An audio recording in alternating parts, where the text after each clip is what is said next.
Hello again, welcome to another edition of Crop Life Retail Week. Yeah, I'm doing this, and I just remembered that my wife suggested this. She's like, "Why do you always do the intro? Why doesn't Eric do the intro? What, you like so important or something that you just do it? And what if Eric really wants to do it? So do you want to do it at some point?" Actually, Paul, I am fine with you doing the intro. I mean, if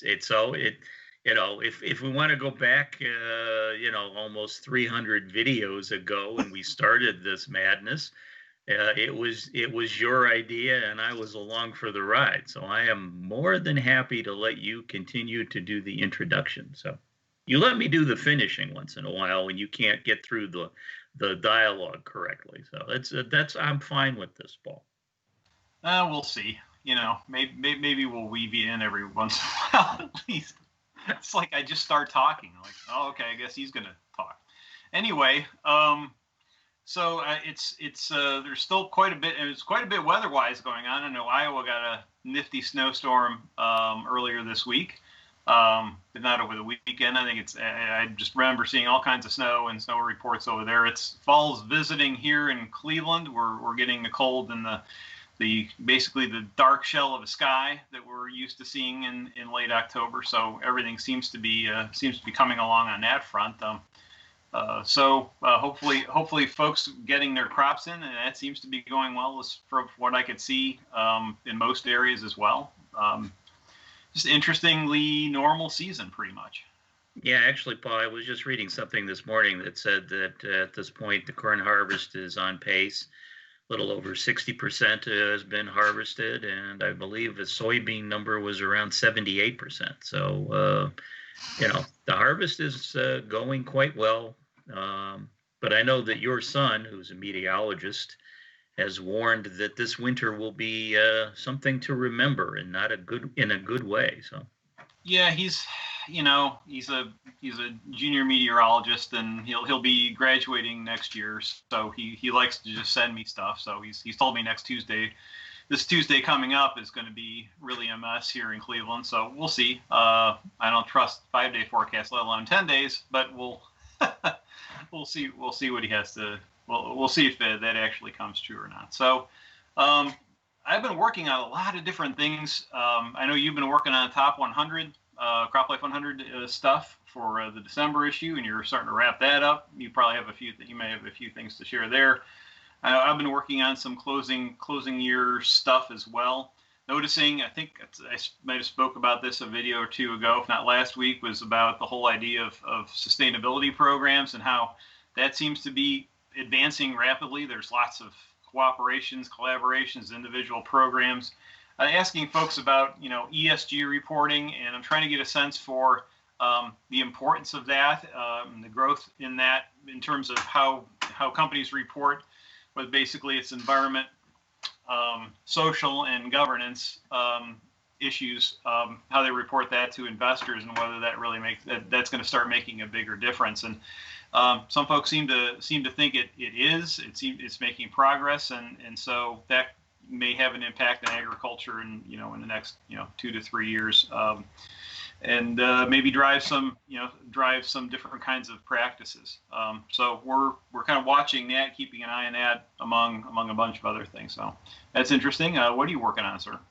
Well, actually, I had a couple of things to share. I know, speaking of things we're kind of keeping an eye on, we had hinted last week that we may have had a Dicamba re-registration decision by the time we did this video, but when we're recording this here midweek, towards the end of October, we have not heard anything definitive yet, although I did hear a radio interview with someone from the National Cotton Council that says the decision is quote unquote imminent, so we should be hearing something here in the next week or so regarding Dicamba's fate going into 2021.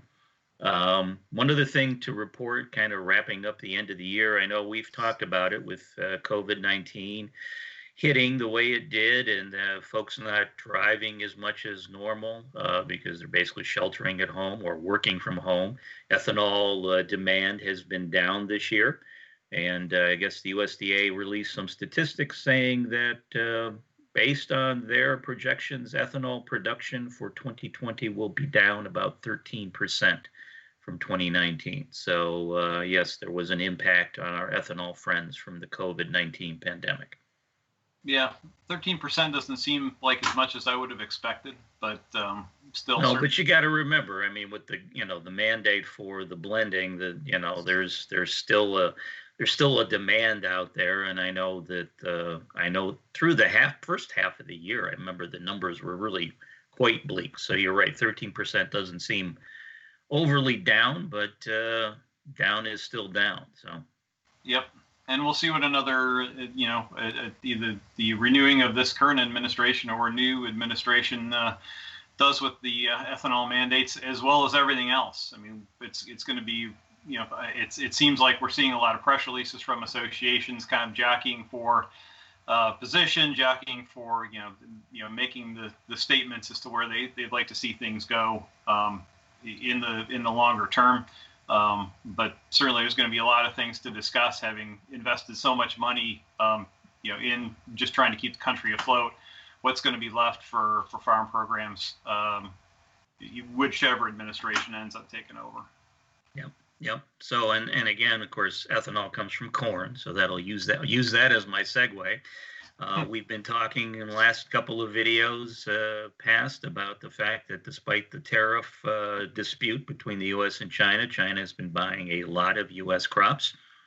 And it's looking like, according to the USDA, when it's all said and done, China's going to end up being the #1 buyer of U.S. corn here for the 2020-2021 season. Looks like they'll purchase a total of 10.4 million tons of corn when it's all said and done.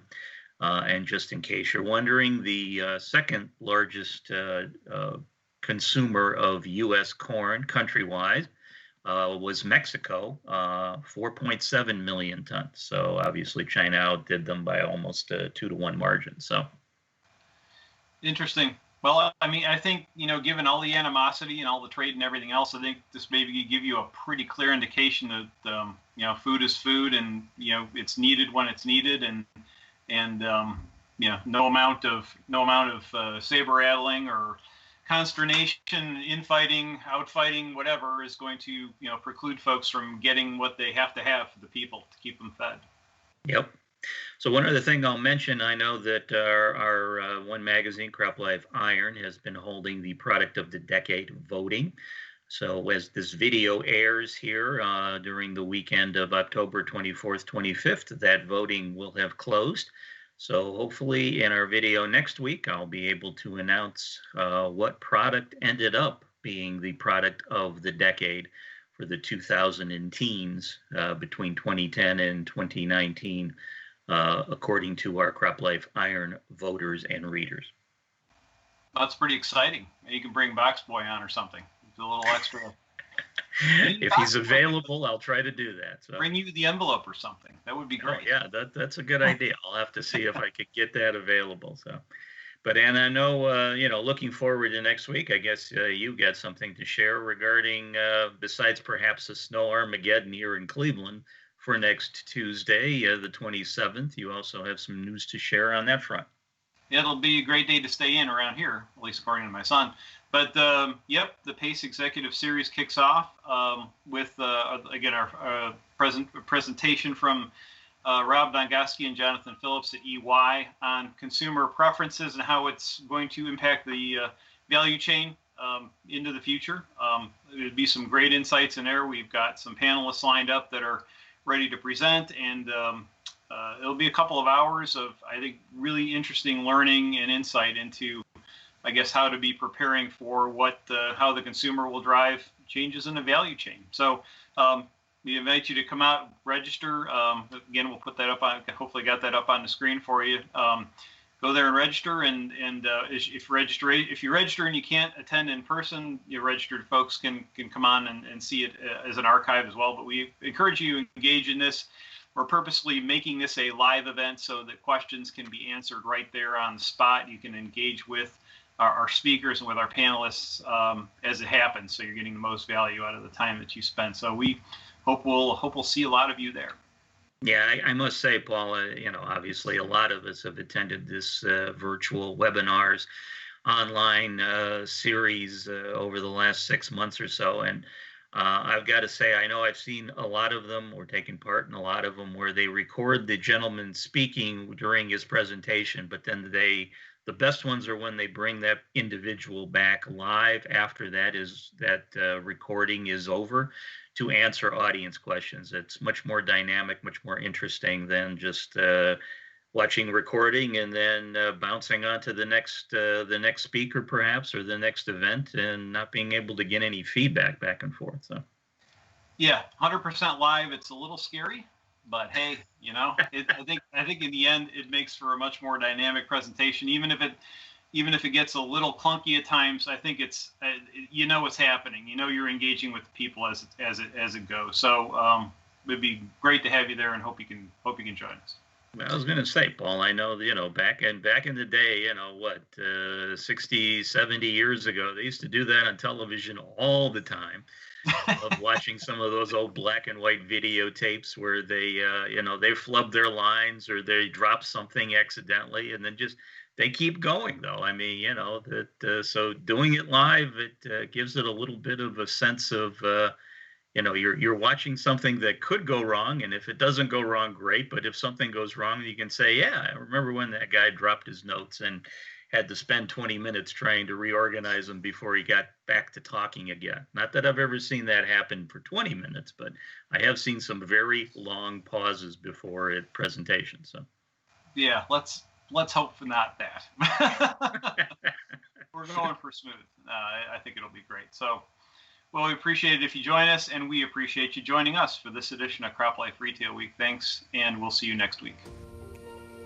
If you have questions or comments about today's episode of Retail Week, contact us by email or Twitter, or type your message in the comment section below. Your feedback is important to us. We'll try our best to address your thoughts in next week's episode. And be sure to subscribe to our YouTube channel.